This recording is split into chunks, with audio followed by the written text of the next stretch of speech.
Mock টেস্টে যাদের এই ধরনের কোশ্চেনগুলোতে প্রবলেম হচ্ছিল তোমাদের জন্য রইল ভিডিওটি, অবশ্যই রিভাইজটা করে নিও, ঠিক আছে।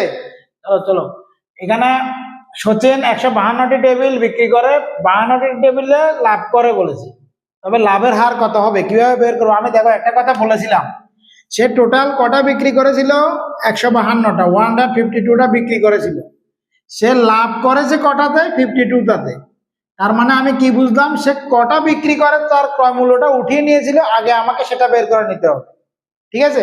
কটা বিক্রি করে ক্রয় মূল্য উঠিয়েছিল, তাহলে দেখো 152টা সে বিক্রি করেছে, তার মধ্যে 52টাই সে লাভ পেয়ে গেছে, তার মানে 100টা, এটা থেকে এটা মাইনাস করো, কতটা পেলাম? 100টা, অর্থাৎ 100টা বিক্রি করেই তার বিক্রয় মূল্য উঠে গিয়েছিল এবং পরের 52টা বিক্রি করেছে সে সেগুলো লাভ করেছিল, ঠিক আছে। তার মানে সে বিক্রি করে কটা? 100টা বিক্রি করে তার বিক্রয় মূল্যটা উঠিয়েছিল, লাভ করেছিল কটাতে? 52টাতে। এবার পার্সেন্ট বের করতে গেলে আমরা ইন্টুতে 100 লিখে দিই, বাস হয়ে যায়। এবার 100 কেটে দিলাম, তাহলে চলে এলো 52%, যেটা হলো অপশন সি। যদি x এর 2% 348 হয় তবে x এর মান কত? একদমই ইজি কোশ্চেন, কিন্তু তোমাদের ভুল হয়, এই কয়েকদিন আমি খেয়াল করছিলাম, অবশ্যই ভালোভাবে মনে রাখবে, ঠিক আছে। তো x এর 2% বলেছে, দেখো পার্সেন্টেজ যদি উঠাতে হয় তাহলে আমরা কি লিখবো? x ইন্টু এর জায়গায় ইন্টু দিলাম 2, পরে 100 কে নিচে দিয়ে দিলাম, ইকুয়াল টু 348 হয়ে গেল। এবার তোমার কাজ কি? 2 দিয়ে 348 কে কাটলে কত আসে দেখো? 1, তারপরে এখানে আসলে 14, 7 দুগুণে 14, 4 দুগুণে 8, 174, 2 দিয়ে ভাগ করলাম এটাকে, সঙ্গে 100টা এদিকে নিয়ে গেলে গুণ হয়ে যাবে 17400, যেটা হলো অপশন এ, ঠিক আছে। 17400। 2.8 এবং 0.7 এর মধ্য সমানুপাতি কত?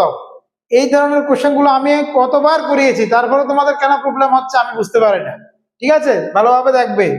তাহলে এই দুটোর মধ্য সমানুপাতি বের করতে গেলে আমি শুধু কি করব? 2.8 এর সঙ্গে 0.7 এর গুণ করে তার রুট ভেঙে দেব, এটাই তো।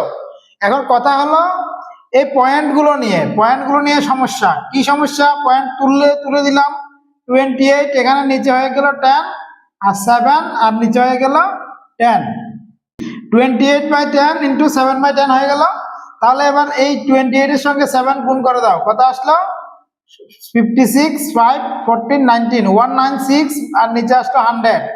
তাহলে রুট করতে হবে, 196 কে রুট করলে আমরা কত পাবো? 14। আমরা স্কয়ার গুলো শিখতে বলেছিলাম, শিখলে এগুলো আর তুমি ভেঙে করতে হয় না, না হলে ফ্যাক্টরাইজ করে করতে হবে।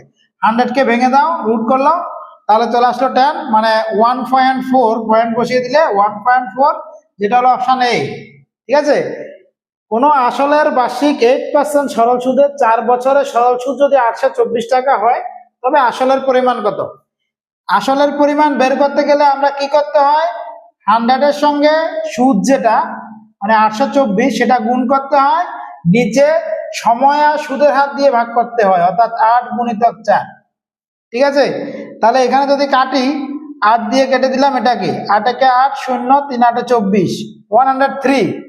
এবারে 4 দিয়ে এটাকে তো যাবে না, 4 দিয়ে এটা কেটে দাও, 25 এর সঙ্গে 103 কে করে দাও গুণ, কত আসে? 3 5 15, 1 5 একে 5, 2575, যেটা হলো অপশন ডি, ঠিক আছে। একদম ইজি আছে কোশ্চেনগুলো, কিন্তু তোমরা কেন করতে পারছো না আমি নিজেও জানি না। এরকম আর কোথায় কোথায় ফল্ট হচ্ছে, আমি মক টেস্টে কিন্তু সবার এইগুলোই চেক করছি এখন, যে কার কোন কোন জায়গায় ফল্ট হচ্ছে, আমি চেষ্টা করছি ওই ফল্টগুলো দেখাতে, তাই ভিডিওটাকে বারবার রিপিট করে করে দেখবে। 4টা কোশ্চেন নিয়েছি, আর যা প্লেস নেই, না হলে আরো কয়েকটা নিতাম। ধন্যবাদ সবাইকে।